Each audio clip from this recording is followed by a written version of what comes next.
지난 시간 우리는 일곱 대접 심판이 시작되기 전 상황에 대하여 살펴봤습니다. 오늘은 계속해서 본격적으로 시행되는 일곱 대접 심판에 대해 살펴보겠습니다. 우리 함께 1절과 2절 같이 읽겠습니다. 또 내가 들으니 성전에서 큰 음성이 나서 일곱 천사에게 말하되 너희는 가서 하나님의 진노의 일곱 대접을 땅에 쏟으라 하더라. 첫째 천사가 가서 그 대접을 땅에 쏟음에 짐승의 표를 받은 사람들과 그 우상에게 경배하는 자들에게 악하고 독한 종기가 나더라. 하늘 성전에서 큰 음성이 들리는데요. 그 음성이 누구에게 들리나라고 할 때 하나님의 금 대접을 받은 일곱 천사에게 들린 겁니다. 그 음성의 내용이 뭡니까? 너희는 가서 하나님의 진노의 일곱 대접을 땅에 쏟으라는 것입니다. 이 일곱 대접이 마지막 심판이다라고 했습니다.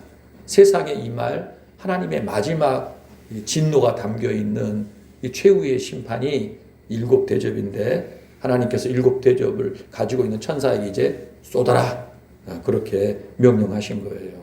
그래서 첫 번째 천사가 자기가 들고 있는 그 대접을 가지고 와서 쏟아버린 겁니다. 어디다 쏟았다라고 합니까? 땅에 쏟은 거예요. 땅에.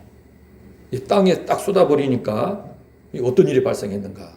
이 대접 안에는 뭐가 담겨 있습니까? 피? 아니요.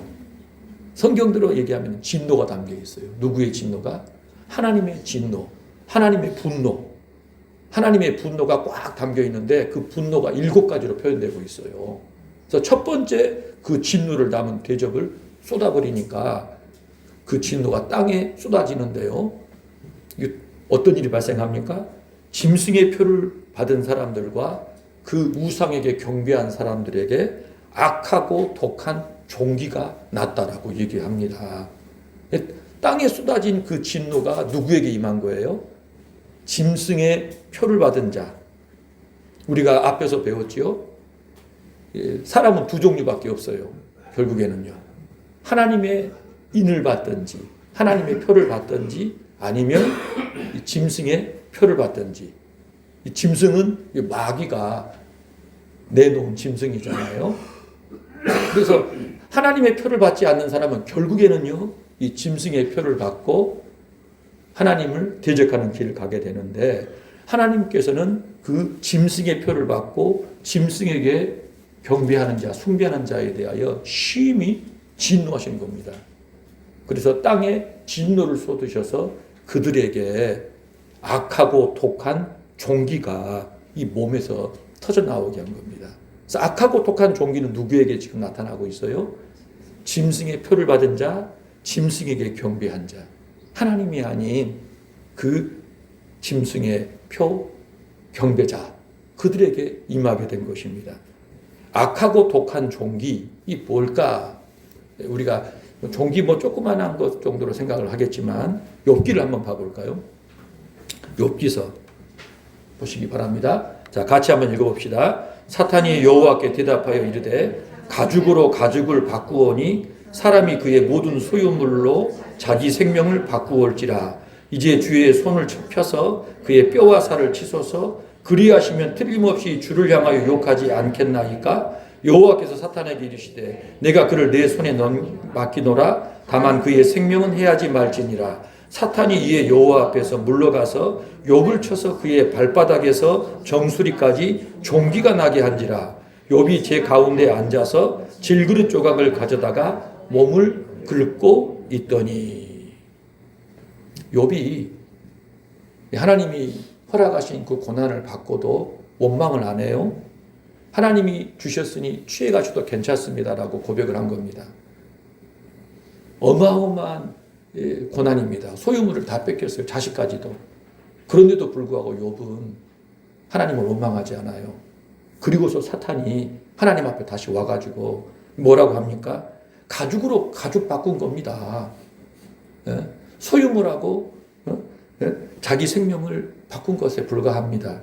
소유물이 있기 때문에 욥이 지금 저렇게 버티고 있는 거예요. 그러니까 하나님 자기 몸뚱이 한번 쳐보세요. 욥 몸을 한번 쳐보십시오. 그럼 당장 어떻게 한다? 원망합니다. 하나님을 저주할 것입니다라고 한 거예요. 그래서 하나님께서 그럼 그렇게 해. 단 생명은 건드리면 안 돼. 죽이지는 마. 죽이지는 말되 몸을 쳐라고 한 겁니다. 그러니 이제 사단이 어땠어요? 벼르고 벼렀겠죠. 그래서요, 공격을 한 겁니다. 어떻게 공격을 했어요? 본문을 따르면은요, 발바닥에서부터 정수리까지 종기가 나게 했대요. 뼈와 살을 치시면 하나님 저주한다고 했거든요. 이 종기라고 하는 것이 단순히 이렇게 뾰루지 정도가 아니라 뼈와 살에 타격을 입고 골마 터져가지고 거기서부터 몸에 다 터져 나오는 거예요. 그런데 그게 한 군데 두 군데가 아니라 발바닥부터 해서 정수리까지 그 악성 종기가 몸에서 다 터져 나온 거예요. 그러니 옷을 입을 수도 없었을 뿐더러 욥이 얼마나 괴로웠던지 그 질그릇 조각을 가지고 자기 몸을 긁고 있는 거예요. 얼마나 괴롭겠습니까? 피가 막 터졌겠잖아요. 철철 흐르는데도 불구하고 그 괴로운 고통이 더 커서 그것을 다 못 견디고 긁어대고 있는 상황이 된 겁니다. 여러분, 악성 종기라고 하는 것이 이렇게 무서운 거예요. 첫 번째 하나님의 이 대접의 재앙은 짐승의 표를 받은 자들과 그에게 경배한 자에게 임한 심판이었습니다. 하나님께서는 그렇게 그 일에 대하여 진노하셨다라는 거예요. 인생이 하나님을 경배하지 않고 하나님을 예배하지 않고 그 명령에 따라 살지 않고 죄 속에서 악을 행하며 하나님을 진노케 하는 것, 헛된 우상들을 섬기며 살아가는 것이 그만큼 하나님을 고통스럽게 하고 진노케 하는 일인데, 이제 마지막인 하나님께서 더는 그분의 진노를 참지 아니하시고 다 쏟으신다라는 거예요. 하나님이 아닌 그 악한 것들을 숭배하고 따르고 하는 모든 행위에 대한 하나님의 심판이 마침내 그와 같이 임한다라는 사실입니다. 출애굽기에 보면은요, 이 종기의 재앙이 몇 번째 재앙이죠? 피게이 파소 종 여섯 번째죠. 여섯 번째 악성 이 종기가 임했지 않습니까? 하나님께서 이 화덕에 있는 재를 모세에게 공중을 향하여 부르라고 한 겁니다.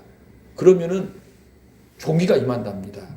그래서 지금까지 하나님이 베푸신 그 이적을 모방했던 바로의 요술사들조차도 흉내를 못 낸 거예요. 모방을 못한 거예요.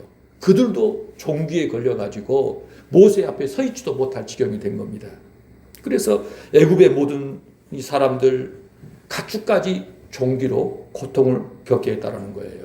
그래서 이 재앙이 하나님께서 내리게 하셨는데, 이제는 짐승의 표를 받고 그에게 경배하는 자들에 대하여 하나님께서 임하게 하신 겁니다. 자, 우리 함께 3절을 읽어볼까요? 둘째 천사가 가서 그 대접을 바다에 쏟음에 바다가 죽은 자의 피같이 되니 바다 가운데 모든 생물이 죽더라. 하나님의 진노가 어디에 쏟아졌습니까? 바다에 쏟아졌어요. 바다에. 그런데요, 잠깐의 쉼도 없고, 여러분, 망설임도 없이 첫 번째 천사 나가자마자 붙고 나니까 바로 누가 나가요? 두 번째 천사가 바로 쫓아가가지고 바로 부숴버리는 거예요. 대접재앙의 특징이 바로 그겁니다. 간격이 갭이 없어요. 차이가 없이 쉬지 않고 바로 연이어서 이어지는 것을 보게 됩니다.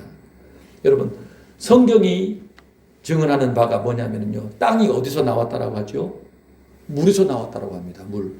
만물이 있기 이전에는요, 뿌연 흙탕물 같았어요. 이 우주가. 그 가운데 하나님께서 빛을 만드시고 땅과 물을 가르셨잖아요. 그래서 윗물과 아랫물로 나누게 하셨어요. 그래서 바다가 한데 모이게 하셨는데, 이 지구의 전체의 70%가 물입니다. 그래서 지금 우리가 이 세상을 다 파괴했잖아요. 더럽혀 놨어요. 근데 사람들은 아직도 희망이 있다라고 합니다. 인류에겐 희망이 있다. 지구에 희망이 있다라고 할 때 그 희망의 근거가 뭐예요? 바다입니다. 바다. 이 다큐멘터리로 그 심해에 대한 그 이야기가 나오더라고요. 바닷속에 우리가 알지 못하는 그 생물들이 얼마나 많이 있는지 몰라요. 그리고 바닷속에 심해에 있는 자원들이 사람의 몸에 굉장히 유익한 그런 물질들이 많이 있다는 것입니다. 그래서 선진국들은 지금 이미 심해를 서로 차지하기 위해서 다툼을 벌이고 있대요. 그만큼 바다가 중요한데 성경에서는 뭐라고 얘기합니까? 그 바다마저도 하나님께서 피가 되게 해서 먹을 수 없게 만드는 거예요. 마실 수 없게 만드는 겁니다. 바다 자체가 죽음에 이르는 그러한 상황이 온다라는 것입니다. 그러니까 하나님 경외하지 않고 하나님의 뜻대로 살지 않는 그 인생들, 믿고 의지하는 모든 것들은 결국 다 어떻게 되는 것입니까? 다 무너지는 거예요. 파괴되는 것입니다. 우리는 이 사실을 염두에 두고 삶을 진행해야 한다는 거예요. 그래서 하나님께 돌아가는 것이 가장 안전하고 확실한 길이다라는 사실을 늘 생각하면서 하나님 의지하며 살아가야 됩니다. 성경에서는 바다도 죽는다라고 말씀하고 계시는 겁니다. 자, 우리 함께 4절부터 7절 읽어보시겠습니다. 셋째 천사가 그 대적을 강과 물 근원에 쏟음에 피가 되더라. 내가 들으니 물을 차지한 천사가 이르되 전에도 계셨고 지금도 계신 거룩하시니요 이렇게 심판하시니 의로우시도다. 그들이 성도들과 선지자들의 피를 흘렸으므로 그들에게 피를 마시게 하신 것이 합당하니이다 하더라. 또 내가 들으니 제단이 말하기를 그러하다. 주 하나님 곧 전능하신 이시여 심판하시는 것이 참되시고 의로우시도다 하더라. 셋째 천사가 하나님의 진노를 어디에 쏟았지요? 강과 물 근원, 육지에 있는 모든 물에다 다 쏟아버린 거예요. 그랬더니 어때요? 육지에 있는 강과 물의 근원들조차도 다 피가 돼버린 겁니다. 피가 되었다는 건 뭐예요? 죽었다는 거예요. 생물이 다 죽고 마실 수가 없고 사용할 수가 없는 상황이 되었다는 거예요. 생명 유지가 더는 불가능한 상태. 바로 그 상황이 왔다라는 겁니다. 자, 그런데 물을 차지한 천사가 나오죠. 차지했다는 말을 다른 성경은 관리했다, 담당했다라는 표현을 씁니다. 그러니까 하나님께 물을 관리하도록 허락받은 그 천사가 뭐라고 얘기합니까? 자기가 맡고 있는 물이 전부 다 뭐가 됐어요?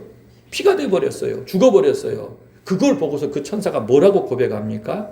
이렇게 심판하심이 의롭다라는 거예요. 하나님께서 자기가 관리하고 있는 이 물들을 피가 되게 하셔서 더는 사용할 수 없게 만들어 버리시는 것, 죽게 만드는 것이 의로우신 일이라는 겁니다. 왜요? 그 천사가 지금까지 뭘 보고 온 거예요? 성도들과 선지자들의 피를 지금껏 이 세상의 악인들이 흘렸기 때문에 그들로 피를 마시게 하는 것이 마땅하다는 거예요. 네? 그 천사가 뭐라고 얘기하냐면은 이 땅에서 성도들이 하나님의 백성들이 지금껏 고난의 피를 흘렸기 때문에 억울하게 피 흘려 죽어갔기 때문에 이제는 하나님께서 모든 물을 피가 되게 하셔서 그 악인들에게 피를 마시게 하시는 것이 정당한 심판이다. 그렇게 말씀하시는 겁니다. 저와 여러분이 꼭 기억해야 돼요. 믿음으로 살고 의롭게 살고자 하는 하나님의 백성들 억울한 일 많잖아요. 서러운 일 많잖아요. 정말 답답한 일 많이 있잖아요. 하나님이 모르시지 않습니다. 다 알고 계셔요. 하나님의 때가 되면은요, 절대 그거 하나도 잊지 않고 철저히 남김없이 다 갚으신다라는 거예요. 그때가 반드시 온다라는 것을 저와 여러분이 기억해야 합니다.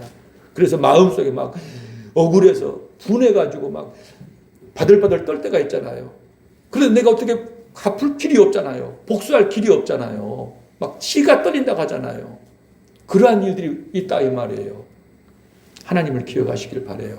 하나님이 다 알고 계셔서 반드시 하나님께서 남김없이 철저히 갚으신다는 것을 기억하시기를 주의 이름으로 축복합니다. 물을 차지한 천사가 그와 같이 선포를 하니까요. 그 선포에 응답하는, 화답하는 대상이 있죠. 누구라고 얘기합니까? 제단이 답해요. 제단이. 예, 하늘 성전에 있는 그 제단에서 소리가 들리는 거예요. 뭐라고 들리죠? 그러하다. 주 하나님 곧 전능하신 이시여 심판하시는 것이 참되시고 의로우시도다. 어떻게 제단이 말을 할 수 있습니까, 여러분? 쉽게 얘기하면 여러분 이런 만들어 놓은 제단이 음성을 지금 얘기한다는 얘기예요. 우리 요한계시록 6장으로 한번 가보겠습니다. 요한계시록 6장으로 한번 가보세요. 요한계시록 6장 9절부터 11절 말씀 같이 한번 읽어보겠습니다. 다섯째 인을 떼실 때 내가 보니 하나님 말씀과 그들이 가진 증거로 말미암아 죽임을 당한 영혼들이 제단 아래에 있어 큰 소리로 불러 이르되 거룩하고 참되신 대주제여 땅에 거하는 자들을 심판하여 우리 피를 갚아주지 아니하시기를 어느 때까지 하시려 하나이까 하니 각각 그들에게 흰 두루마기를 주시며 이르시되 아직 잠시 동안 쉬되 그들의 동무 종들과 형제들도 자기처럼 죽임을 당하여 그 수가 차기까지 하라 하시더라. 앞에서 배운 내용입니다. 다섯 번째 인을 뗄 때 어떤 상황이 연출이 된 거예요. 제단 아래에 있는 사람들이 있는데요. 순교자들입니다. 억울하게 죽임을 당한 순교자들이 하나님 앞에 탄원하는 거예요. 뭐라고 탄원합니까? 참되시고 거룩하신 대주제여 땅에 거하는 자들을 심판해 시기를 언제까지 늦추시겠습니까? 우리들의 억울한 피에 대하여 보복해 주십시오. 갚아 주십시오라고 기도하는 거예요. 그리스도 하나님께서 그 사람들에게 흰 두루마기를 주시더니 뭐라고 하십니까? 잠깐만 쉬거라. 기다려달라는 거예요. 왜요? 동무 종들과 형제들도 너희들처럼 죽임을 당하여 그 수가 찰 때까지만 기다려달라는 겁니다. 그러니까 이 세상에는요, 순교를 당할 사람들이 정해져 있는 거예요. 복음 때문에 하나님 말씀 때문에 거룩하게 살고자 애를 쓴 사람들이 박해를 당하는데 그 박해 받아서 죽을 사람들이 다 차게 되면 하나님이 어떻게 하신다? 심판을 행하신다라는 거예요. 지금 6장에서 그 사건이 나왔는데 오늘 본문 7절에서 뭐라고 해요? 제단이 이제 그 일이 이루어졌다라고 고백하고 있는 겁니다. 그러하다 주 하나님 곧 전능하신 이시여 심판하시는 것이 참되시고 의로우시도다.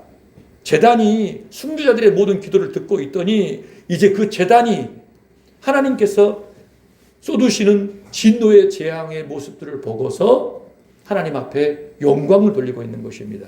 이 말인즉슨 6장의 그 이야기가 그대로 성취되었음을 저와 여러분이 확인하게 되는 것입니다. 자, 8절과 9절, 오늘 본문 8절과 9절 읽겠습니다.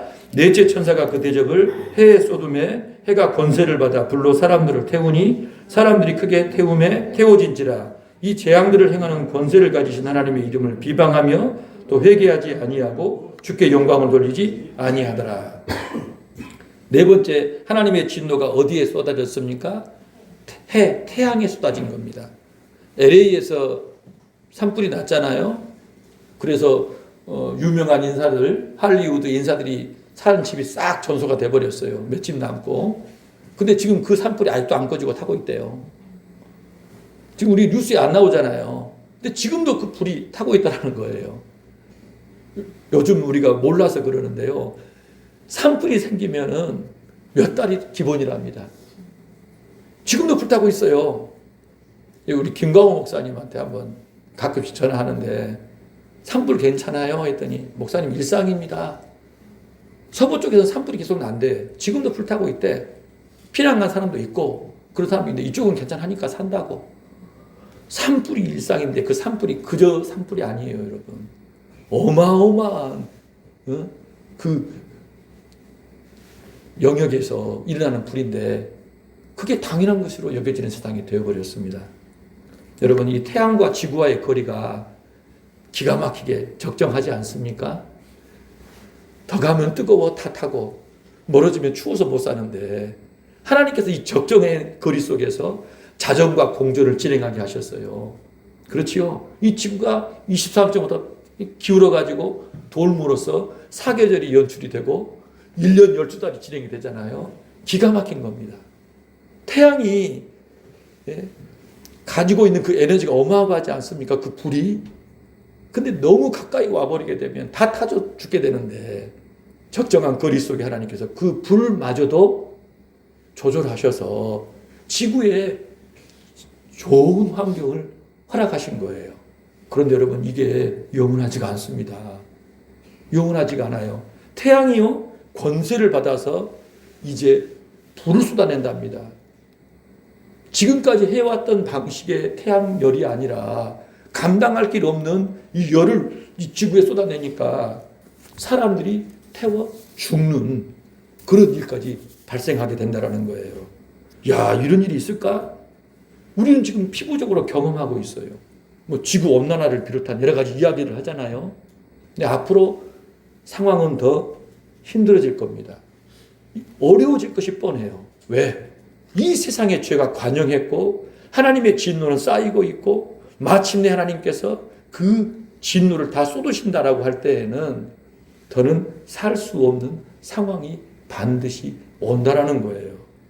그렇기 때문에 분별을 참 잘해야 돼요.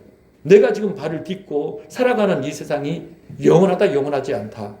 영원하지 않다. 잠깐 하나님께서 나에게 맡겨주신 삶이라는 거예요. 청지기로서 주를 위해 충성하라고, 하나님의 나라와 영광을 위해, 복음을 위해 충성하라고 맡기신 기간이라는 겁니다.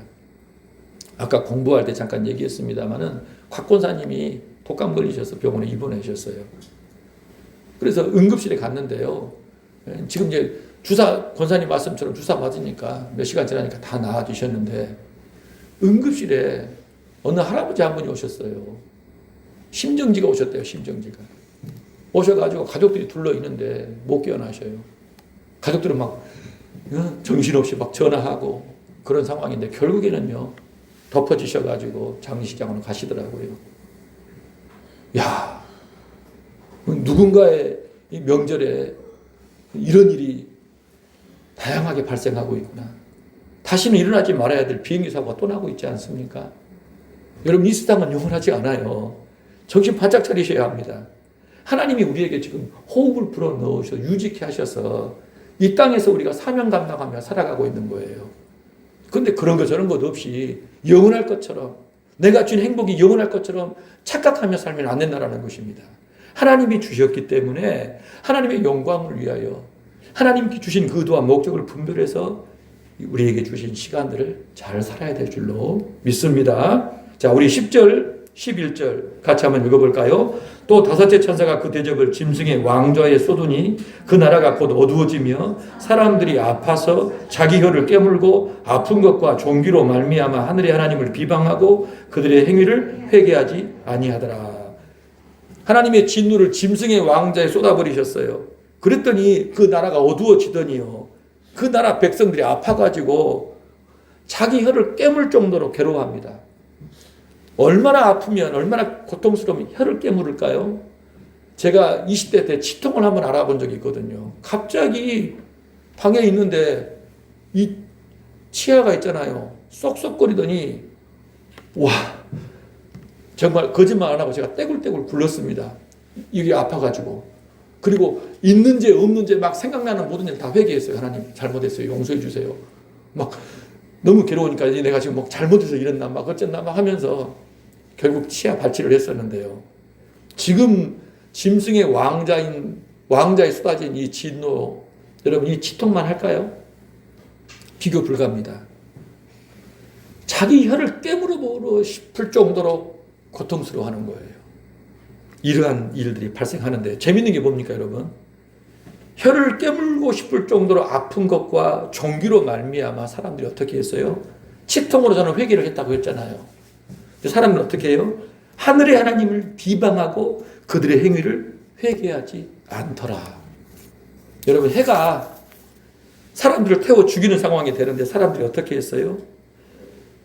이 재앙을 행하시는 하나님을 비방하고 회개하지 아니하고 주께 영광을 돌리지 않더라.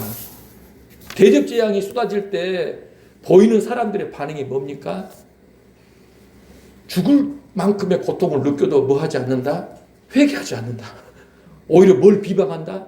하나님의 이름을 비방한다. 여러분, 악인들의 실체입니다. 이 죄가 관영한 사람, 하나님 앞에 버림받은 사람의 특징은 자기 스스로 나타내요. 그게 뭐예요? 하나님을 비방해요. 저주해요. 자기 죄 절대 회개하지 않습니다. 우리가 7인과 7나팔 재앙에서는요, 회개하는 일이 일어났습니다. 그런데 이 마지막 재앙 때는요, 도무지 회개를 안 해요. 자기 스스로가 내가 저주받은 인생인 것을 그렇게 확증하고 있다는 거예요. 그렇죠? 자, 12절부터 16절 함께 보겠습니다. 또 여섯째 천사가 그 대접을 큰 강 유브라데에 쏟음에 강물이 말라서 동방에서 오는 왕들의 길이 예비되었더라. 또 내가 보니 개구리 같은 새 더러운 영이 용의 입과 짐승의 입과 거짓 선자의 입에서 나오니 그들은 귀신의 영이라. 이적을 행하여 온 천하 왕들에게 가서 하나님과 전능하신 이의 큰 날에 있을 전쟁을 위하여 그들을 모으더라. 보라, 내가 도둑같이 오리니 누구든지 깨어 자기 옷을 지켜 벌거벗고 다니지 아니하며 자기 부끄러움을 보이지 아니하는 자는 복이 있도다. 새 영이 히브리어로 아마겟돈이라 하는 것으로 왕들을 모으더라. 여섯 번째, 하나님의 재앙이 어디에 쏟아집니까? 하나님의 진노가 큰 강 유브라데에 쏟아졌다라고 합니다. 그랬더니 강물이 말라가지고 동방의 왕들이 이제 올 길이 준비되었다라고 얘기합니다. 이 무슨 얘기냐? 여러분, 큰 강 유브라데는요, 그 너머에 뭐가 있냐면 아수르, 바벨론 뭐 이런 나라들이 있어요. 그래서 아수르나 바벨론이나 이 북방에 있는 나라들, 동방에 있는 나라들이 가나안과 애굽을 침략하기 위해서 반드시 건너야 되는 곳이 어디냐면은, 국경이 어디냐면은 유브라데예요. 그래, 유브라데에 물이 말라버리면 어떻게 할까요? 쳐들어 올라간 사람들이 신나겠죠. 강물이 말랐으니까 말 타고 이제 쳐들어올 수 있다 이 말입니다. 그래서 이 이야기는 뭐냐면 하나님의 백성에게 큰 전쟁이 온다라는 거예요. 전쟁, 위협이 오는 시간이 온다라는 겁니다. 하나님의 진노가 여섯 번째 쏟아지는데 그 진노는요, 이 세상의 왕들이 누구의 게임을 받아서 개구리 같은 새 더러운 영, 마귀, 용, 그리고 거짓 선지자, 바다짐승, 그리고 땅짐승, 적그리스도의 유혹을 받아요. 이적을 막 행하고 능력을 행하니까 세상에 있는 왕들, 권력자들이 쟤들 말이 맞네? 하고서 미혹받아서 다 쫓아간다 이 말이에요. 쫓아서 어떻게 한다고요? 하나님과 하나님의 교회를 대적하는 그 일을 벌이려고, 전쟁하려고 덤벼드는 겁니다. 그런데 이게 여러분 재앙이라는 것, 하나님의 진노라는 건 뭐예요? 그렇게 하나님이 싹 다 모아가지고 멸해버리시려고 하는 하나님의 계획인 줄을 모르고 개구리 같은 귀신의 영들, 악한 영들의 꿰매 빠져가지고 하나님을 대적하고 교회를 향하여 싸우려고 하는 태도를 취한다 이 말입니다. 자기들이 볼 때는 상식적이고 논리적이고 과학적이고 이성적인데 하나님께서는 그 논리를 사용하셔서, 이적을 사용하셔서 그들을 한 방에 멸하시는 그러한 일을 벌이시는 거예요. 그게 뭐라고요? 아마겟돈 전쟁입니다. 여러분, 성경에요, 아마겟돈이라는 장소는 없어요. 누가 무기또라고 하는데 여러분 그거 잘못된 겁니다. 요한계시록에만 등장하는 아마겟돈이라는 것은 여러분 실제 어느 한 지역에서 일어날 전쟁이 아닙니다. 3차 대전 핵전쟁이 아니라는 걸 꼭 알고 계셔야 됩니다. 다시 말씀을 드려요. 아마겟돈 전쟁은요, 여러분 3차 대전이나 뭐 핵전쟁이나 이와 같은 물리적이고 현상적인 전쟁을 의미하지 않아요. 영적인 전쟁이다라고 말씀을 드렸죠. 그렇죠? 하나님께서 하나님과 그분의 교회를 대적하는 그 악한 세상을 진멸하시는 최후의 그 하나님의 전쟁을 아마겟돈 전쟁이다. 그렇게 얘기한 겁니다. 영적 전쟁입니다. 이걸 어떻게 알 수 있습니까? 15절을 보세요. 같이 한번 읽어볼까요? 보라, 내가 도둑같이 오리니 누구든지 깨어 자기 옷을 지켜 벌거벗고 다니지 아니하며 자기 부끄러움을 보이지 아니하는 자는 복이 있도다. 앞에와 뒤를 우리가 다 알고 있는데 뜬금없는 구절이 나왔어요. 아니 지금 어마어마한 전쟁이 지금 시행될 판인데 이 전쟁에 갑자기 뭐 벌거벗고 다니는 이야기가 나와요. 뭐라고 합니까? 깨어서 자기 옷을 지켜 벌거벗고 다니지 않으며 자기 부끄러움을 보이지 않는 사람이 복이 있다. 승리자다. 그렇게 얘기를 한 겁니다. 세상에 어떤 전쟁이 여러분 깨어있고 잠 안 자고 깨어있고 옷을 잘 입고 있고 여러분 수치스러운 데를 보이지 않고 잘 가리고 있으면 이기는 전쟁이 있습니까? 여러분 그런 전쟁이 있어요? 생각해 보세요. 세상에 있는 어떤 전쟁이 벌거벗지 않고 옷을 갖춰 입고 부끄러운 수치스러운 데를 다 가리고 있으면 이기는 전쟁이 어디 있냐 이거예요. 있어요 없어요? 영적인 의미라는 거예요. 아마겟돈 전쟁은 영적인 의미의 전쟁을 얘기합니다. 그래서 이 전쟁에 승리하는 방법은 뭐예요? 도둑같이 오실 주님을 깨어서 기다리는 삶을 살라는 것입니다. 자기 옷을 잘 갖춰 입고 예수 그리스도로 옷 입고 거룩한 행실로서 자기를 잘 단장하여서 주어진 모든 날들을 하나님 앞에서 경건하게 살아가는 그것이 이 전쟁에서 승리하는 길이라는 거예요. 그렇지 않고 세상과 짝하면서 교회는 다녀. 예?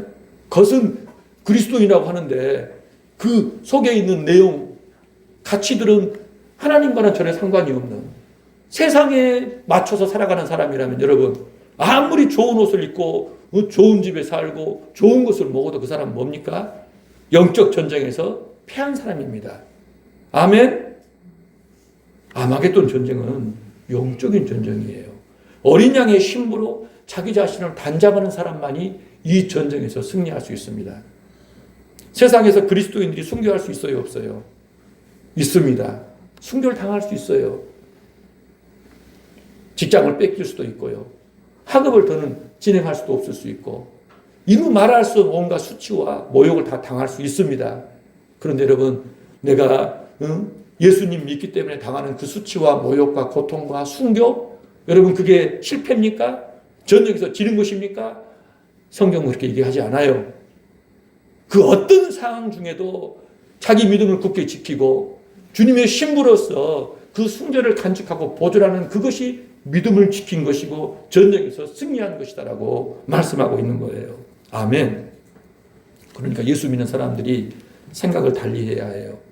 내가 이 땅에서 어떻게 사는 것이 승리하는 삶인가? 고난 안 받는 것입니까? 안 죽는 것입니까? 건강하게 행복하게 즐겁게 사는 것이 승리한 것입니까? 그렇게 얘기하지 않습니다. 예수님 철저히 잘 믿고 그 명령에 따라 시련이 오고 유혹이 와도 이겨내고 묵묵히 자기 길을 걸어가는 것이 승리하는 것이라는 거예요. 이제 마지막 때가 점점 더 깊어져 가고 있는데 이 시대 속에서 여러분 저와 여러분이 승리자로 주님 앞에 설 수 있는 길은요 믿음 지키는 것밖에 없습니다. 지금 내 믿음의 현주소를 확인해야 돼요. 내 믿음의 현주소가 지금 과연 어디에 있는지 내가 지금 뭘 갖고 기뻐하고 있고 즐거워하고 있는지를 살펴봐야 한다는 겁니다. 아니, 예수님은 없는데 예수님처럼 안 사는데 예수님 명령 따르지도 않는데 삶이 편안하고 형통하다? 승리했다? 아니라는 거예요. 주님의 관점이 분명히 저와 여러분과는 다르다는 사실을 기억하셔서 그 명령에 따라 사시기를 축복합니다. 17절부터 마지막 절까지 읽어보겠어요. 일곱째 천사가 그 대접을 공중에 쏟음에 큰 음성이 성전에서 보좌로부터 나서 이르되 되었다 하시니 번개와 음성들과 우레소리가 있고 또 지진이 있어 얼마나 큰지 사람이 땅에 있어 온 이래로 이같이 큰 지진이 없었더라. 큰 성이 세 갈래로 갈라지고 만국의 성들도 무너지니 큰 성 바벨론이 하나님 앞에 기억하신 바 되어 그의 명렬한 진노의 포도주 잔을 받음에 각 섬도 없어지고 산악도 간데 없더라. 또 무게가 한 달란트나 되는 큰 우박이 하늘로부터 사람들에게 내리매 사람들이 그 우박의 재앙 때문에 하나님을 비방하니 그 재앙이 심히 크미르라. 일곱째 천사가 하나님의 진노를 공중에다 쏟아버렸습니다. 이게 마지막입니다. 공중에 쏟아버리니까 음성이 들립니다. 그러더니 그 음성이 뭐냐면 되었다. 다 끝났다라는 거예요. 이제 끝이다라는 그 음성이 들리더니 번개, 음성, 우레소리가 보좌로부터 들립니다. 그리고 나서 큰 지진이 발생했어요. 사람이 존재한 이리로 이와 같은 지진이 없었다라고 할 정도로 큰 지진인데 그 지진으로 이 큰 성이 세 조각이 나버립니다. 세 조각이 났다라는 것은요 상징적인 의미예요. 완전히 다 무너졌다라는 것입니다. 회생 불가, 회복이 불가한 상태가 되어버렸다라는 것을 의미하고요. 만국의 성들도 다 무너져 버립니다. 섬도 사라집니다. 산악도 온데간데 없이 다 사라져 버려요. 그것으로 끝났느냐? 아닙니다. 살아남은 자들을 향하여 하늘에서 우박이 쏟아지기 시작합니다. 우박이 한 달란트인데요 30kg 정도 된다고 생각을 해보세요. 그러니까 지금 우리 하람이 정도 될까? 몸무게가 30kg 정도 되는 무게의 우박이 하늘에서 쏟아진다 생각을 해보세요.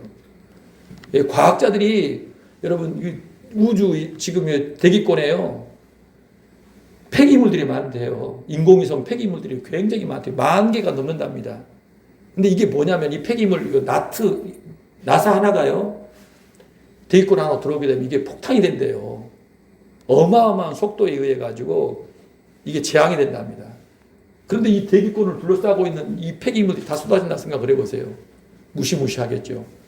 그런데 여러분 그런 재앙이 아니라 하나님께로부터 30kg 정도 되는 우박이 이 엄청난 속도로 쏟아진다고 생각을 해보세요. 다 죽는 거 아니겠어요? 다 망하는 겁니다. 예? 박찬호 선수가 던지는 야구공에 맞는다 생각을 해보세요. 근데 그거와 비교도 안 돼요. 그런데 여러분, 이 재앙을 겪으면서도 사람들이 어떻게 반응합니까? 사람들이 그 우박의 재앙 때문에 하나님을 비방하니 그 재앙이 심히 큼이더라. 주께서 사랑하시는 성도 여러분, 오늘 저와 여러분이 7 대접 심판이 시행되는 과정을 살펴봤습니다. 하나님을 대적한 그 세상의 최후가 무엇이고 그 일을 겪는 사람들이 보이는 태도가 무엇인지를 확인했어요. 오늘 저와 여러분들이 지금 어떤 세상을 살아가고 있는지, 주님의 재림이 가까이 올수록 세상이 어떻게 변해갈 것인지를 정말 우리가 잘 분별해야 됩니다.